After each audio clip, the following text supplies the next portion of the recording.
same play has been being performed throughout the history of the world by what we call the builders, the controllers, the puppet masters, whatever you want to call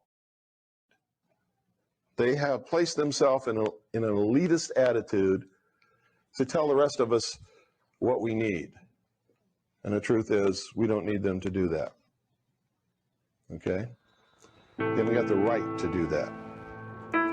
They think they do, because they think we're just a bunch of stupid cattle. And I'm going to tell you, for the most part, most people prove them right all the time.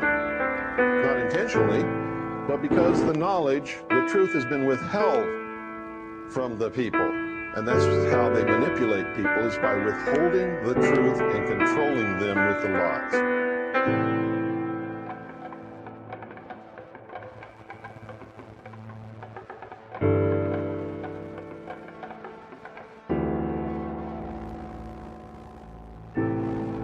Truth, because truth frees people. Truth doesn't control people. That's what lies do. Lies control. This is why they will always lie. They make the lies appealing, like outer space is so cool, and they make the truth ugly and hard to face. Over time, lies become preferable over truth. When people are believing the lies are truths, they are not in the real world. A dissociated mind is the easiest mind to control. So the bigger the lie, the more the disconnection. And they made space as big as it could possibly be, haven't they? Expanding forever, and you're just a speck.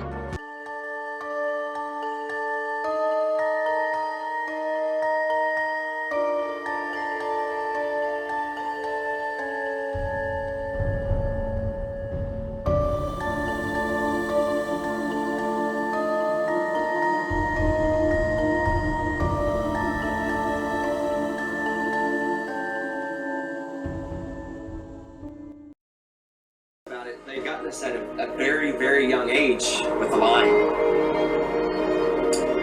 Before we have any critical thought, the capability of thinking for ourselves. They teach us lies from the very beginning, from Tooth Fairy, Santa, dinosaurs. You know, with Santa, for instance, I mean, we're taught this lie, you better be good. We need you to stay in line and be good. Don't be naughty, be nice. You want to be on that nice list. Santa will come and bring you this material gifts, and then fast forward, you find out Santa isn't real. For 5, 6, 7 years, however long the lie went on for, you've been conditioned a certain way, to act a certain way, so you'll fall in line.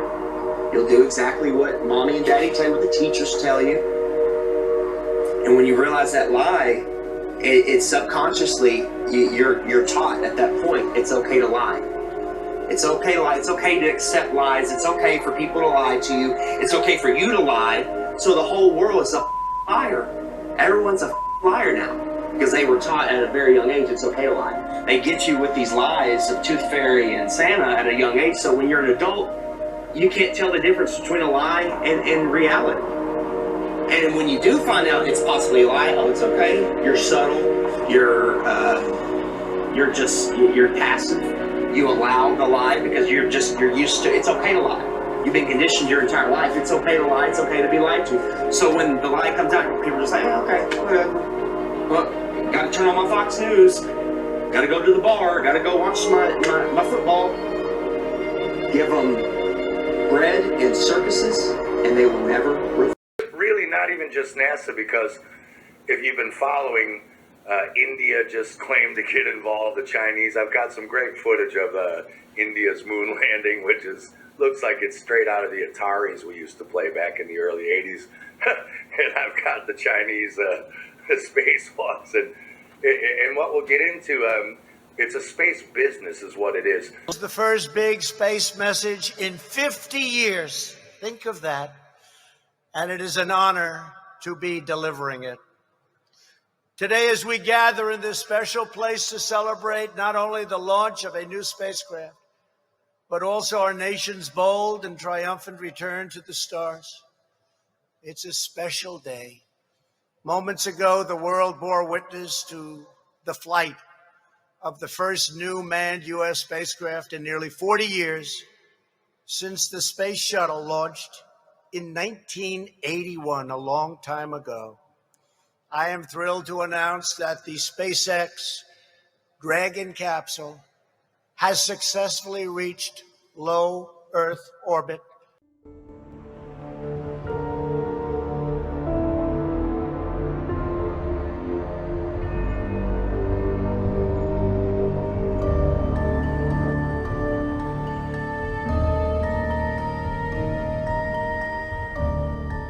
Plan that NASA has is to build a rocket called SLS, which is a heavy lift rocket. It's something that is much bigger than what we have today, and it will be able to launch the Orion capsule with humans on board, as well as landers or other components to destinations beyond Earth orbit. Right now, we only can fly in Earth orbit. That's the farthest that we can go. Right now, we only can fly in Earth orbit. That's the farthest that we can go. And this new system that we're building is going to allow us to go beyond and hopefully take humans into the solar system to explore. So the moon, Mars, asteroids, there's a lot of destinations that we could go to. And we're building these building block components in order to allow us to do that eventually.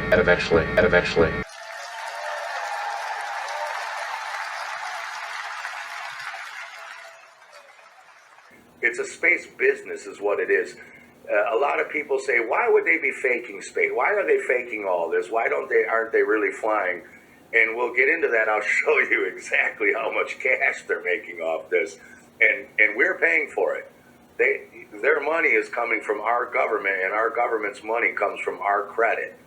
So we're paying for these people to extort money from us and give it to all their buddies and their, Raytheon and Skunk Labs and all their little contractor buddies are just raping billions. And I'll show you. And when people see this, so the flat Earth people will say because they're hiding the firmament and they're hiding God and you're not a speck of dust.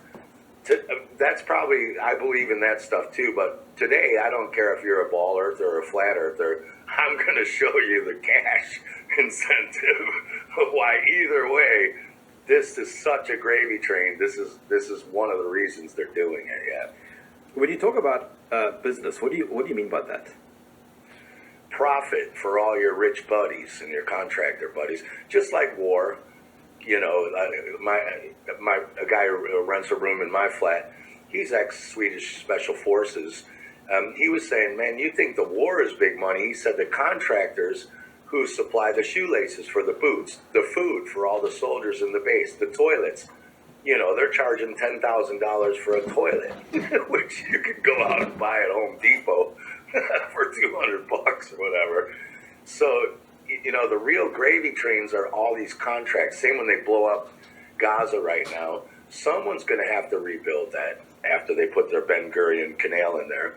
And that will definitely go to the contractor buddies, and someone's going to rape billions and billions off the rebuilding. And the space industry is like that. Let's start with that, actually. Can I share my screen with you? This comes from my friend Jaron Campanella from Jaronism and Globebusters. On the left here, you see hundreds of billions of dollars, right? The first column on the left in the green is the entire music industry. That includes the videos, that includes the CDs, Spotify, Apple Music, all the online music, all the record sales, CDs, MP3s. That whole industry, and that also includes the music players, that's stereos and CD players, they bring in $19.3 billion a year. The next, you see movie and home entertainment. That includes all the Netflix, video rentals, downloads, streaming, everything, even the devices. That industry brings $136 billion a year. Next, you have the video games. Now, this also includes your apps. This is like your video apps, home video gaming, the devices, so all the Xboxes and PlayStations and all that crap. The phones that you play the games on, every device, they bring in $137 billion a year. Combined, those three industries bring in $292 billion a year. And to the right is the space industry, which brings in $410 billion a year, which is almost double of all of those other three industries combined. Movie includes Hollywood, by the way. That's the entire Hollywood, profit and budget for all Hollywood and television movies as well. So when people say, well, why are they doing this? Why are they faking going to space? Well, wouldn't you say $410 billion a year is a pretty good reason to fake that? I've known NASA uses balloons for their satellites for a few years, but when I heard they were using balloons for most of their rocket launches too, I didn't believe it. But, my God, take a look at this.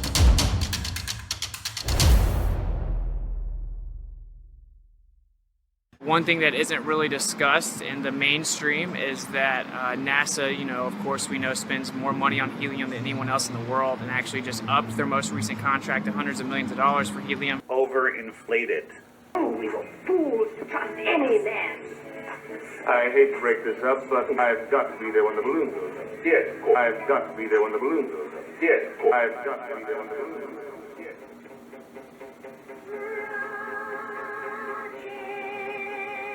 The balloon goes up.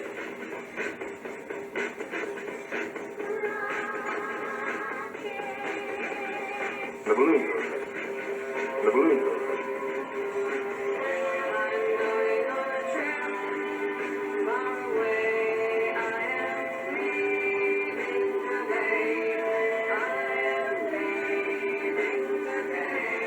The rocket sometimes doesn't work. This president. The balloon goes up.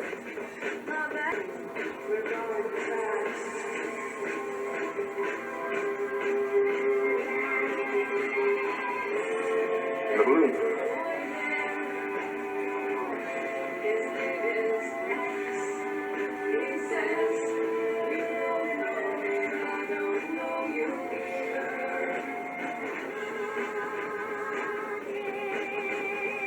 The balloon goes up.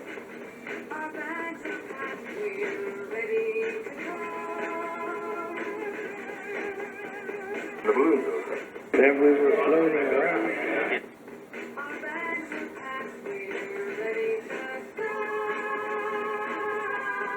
Sometimes doesn't work. People freak out because the rockets sometimes blow up. The balloon goes up.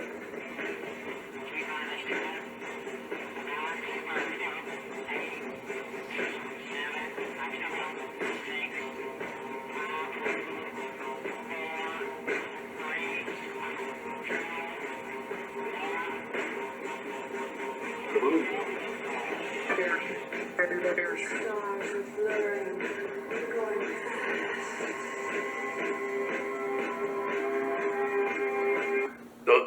Those are balloons. That there's a rocket, but that's not thrusting them up because rockets take off like, but the space shuttles go, even though they have 4 giant Saturn rockets underneath them, they float up because they're just giant helium balloons with a rocket on the bottom. Did it feel like the rocket was fast when it took off? It was very surprising that it was so gentle leaving. And it was a very smooth, slow rocket going up. And once we were in space, then we were floating around. You have to push your lungs forward through the drag of the atmosphere. Crushed into your chair, you're like a leaf in a hurricane. It was very surprising that it was so gentle. You have to push your lungs forward through the drag of the atmosphere. And it was a very smooth, slow rocket going up. Crushed into your chair. It was so gentle.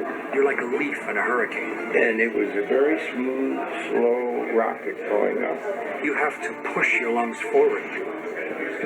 And once we were in space. You're like a leaf in a hurricane. Then we were floating around. They should be pretty strong to lift up millions of pounds of weight. But look at this one, it's overinflated. Yeah. What is going on there? Right? Dave, have you seen that? That liftoff where the rocket literally folds in half? Like it's a balloon itself almost. Oh yeah. So on the app, on the web button page, which is the more resources page, scroll down to rockets are balloons and watch those.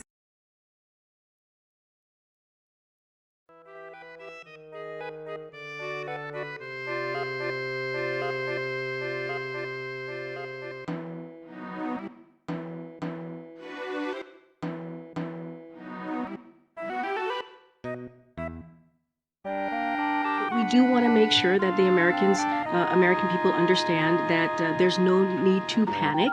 The president took this action, as I mentioned earlier, because the objects were indeed flying at lower elevation and they were in civilian airspace, and we wanted to make sure that we protected that airspace. But again, we want to also make sure that the Americans are not do not panic during this time. Wait, what? It's on a balloon?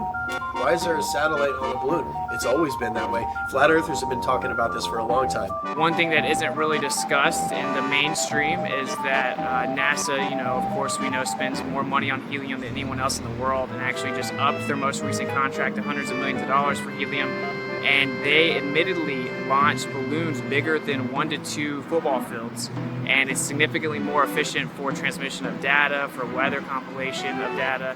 They basically have a fleet of balloons above you that are facilitating majority of the information that we utilize.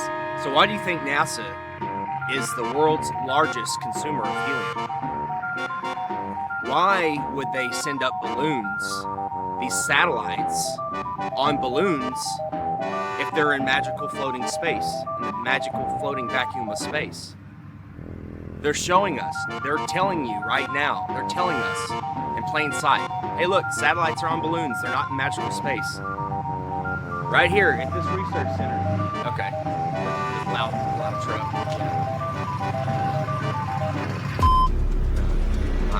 I know they're gonna make it. Okay.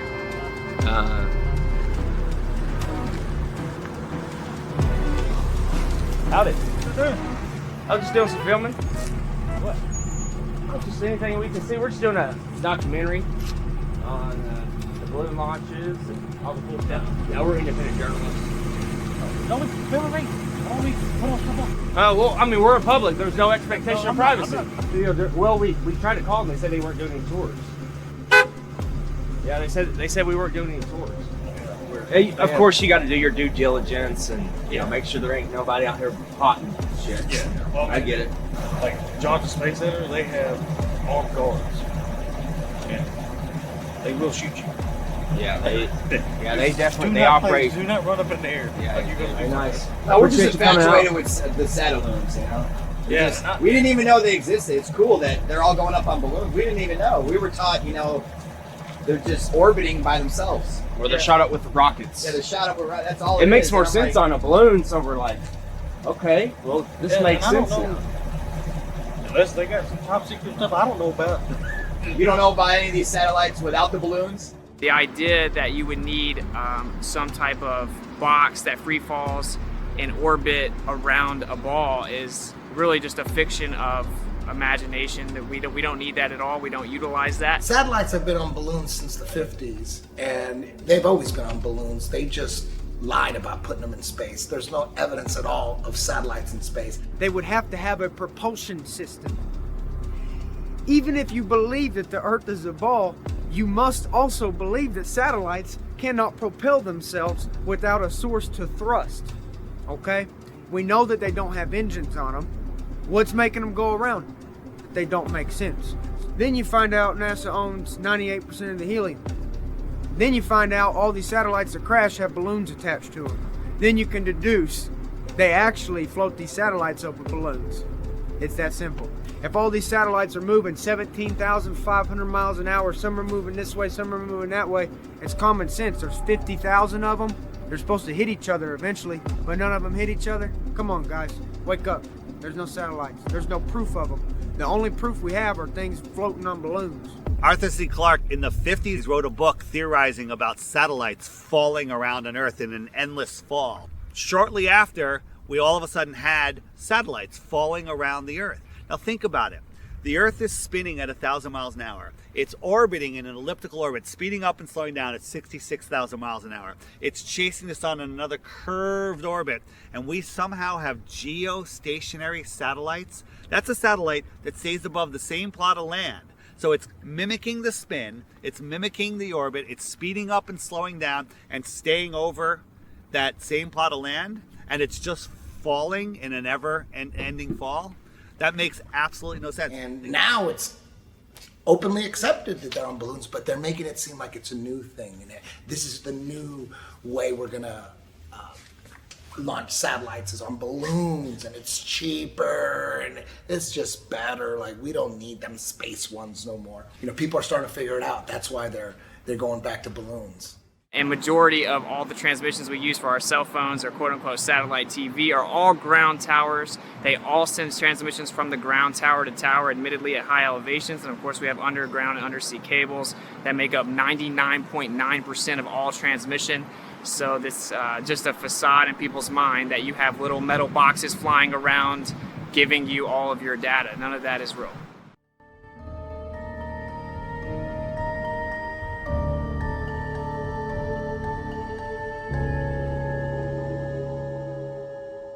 This is off SpaceX website. Can you see my cursor? Yeah. So this is like a rocket allegedly going 17,000 miles an hour with a tin foil all over it. Watch the mouse start running around here.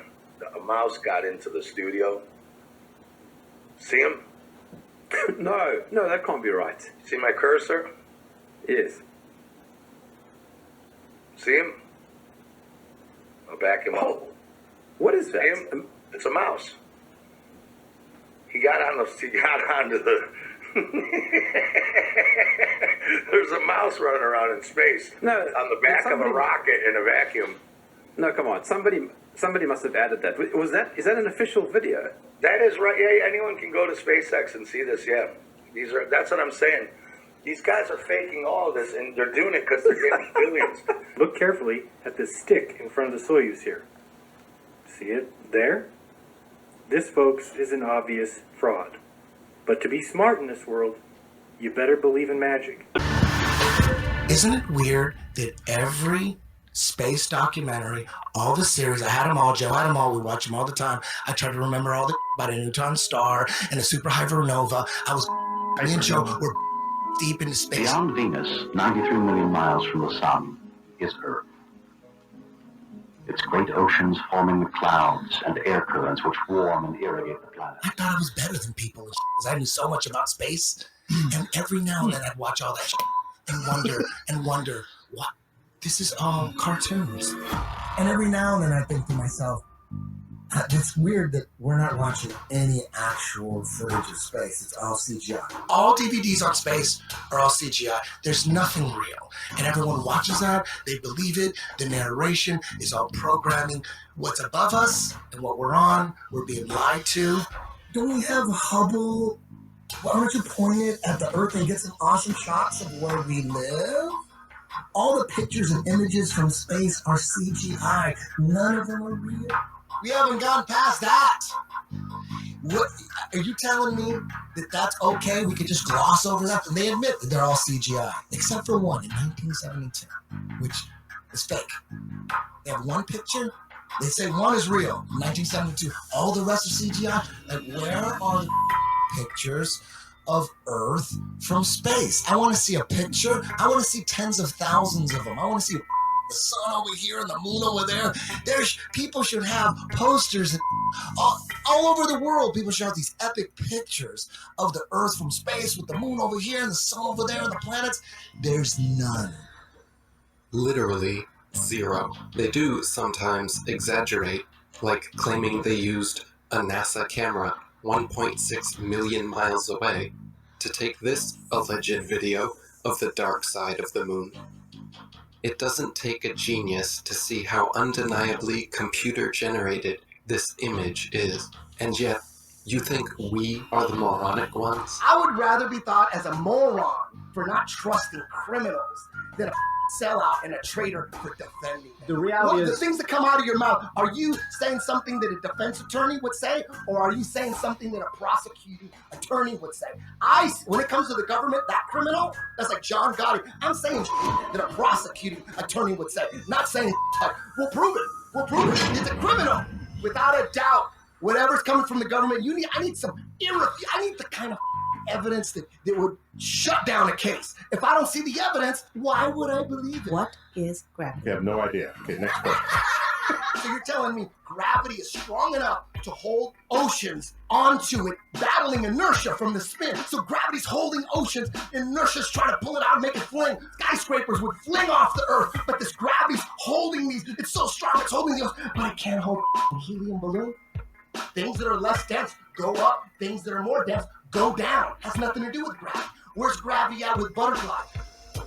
People hear about flat Earth. When I talk to them about it, they think it's the dumbest thing ever. They think I'm uneducated. They don't realize that they don't know what they're talking about. And people say, well, what about ships over the horizon? Do you explain that? What about sunsets? Do you explain that? What about seasons? Do you explain that? And then they throw their hands up. They go, well, why does it matter? What difference does it make? I still have to go to work tomorrow.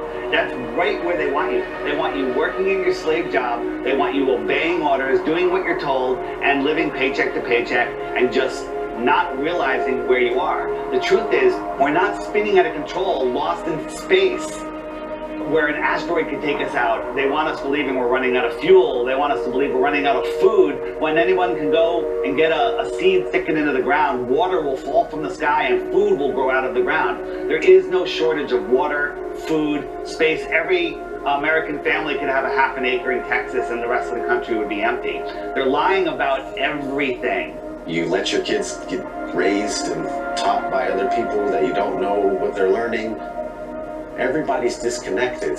There is no harmony or anything going on with human beings. We're all scattered, disconnected, and pretty much what they're doing with teaching us this whole lie about the Earth being a ball, and you're flying through outer space, and dinosaurs used to roam the Earth, and if these powerful beings can get wiped out by a comet, then what are we going to do if a comet comes? We're done. So the heliocentric model not only manages to keep us all completely worthless floating amongst the stars in space, but it also keeps us in fear that we're either going to knock into something in the future, or there's going to be something that then bangs into us that causes some sort of horrendous collision and we're all going to die, or maybe, some cartoon satellite has found another planet where there could be like flesh-eating monsters on there, and it's, some sort of crazy that they throw down your face and try and say, this is, as well as everything else that you're scared of, keeping your house, keeping your health, keeping your family together, there's also a chance as well that some rock may fall from the sky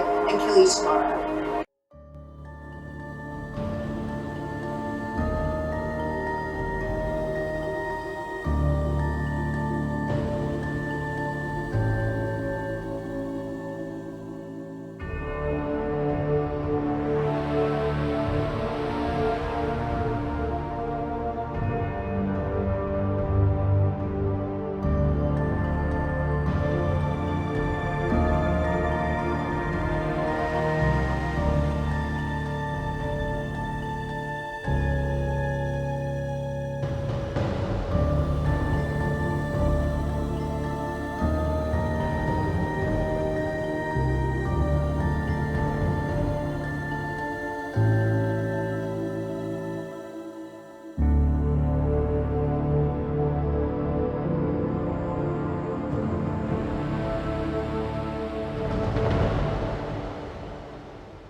Bye.